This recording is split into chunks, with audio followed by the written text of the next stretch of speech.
Aí, galera, cheguei, hein? Cheguei no pesqueiro. Agora é pesqueiro da Luciana, é o antigo lazinho, ó. As casinhas pra alugar aqui, ó. Ela cobra R$100 a diária, ó.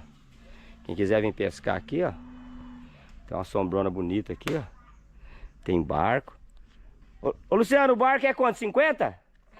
70? Aí, ó, barco, ó, um monte de barco pra alugar, ó. É R$70, ó. Se alugar o barco, não paga os 15, né? Aí, ó.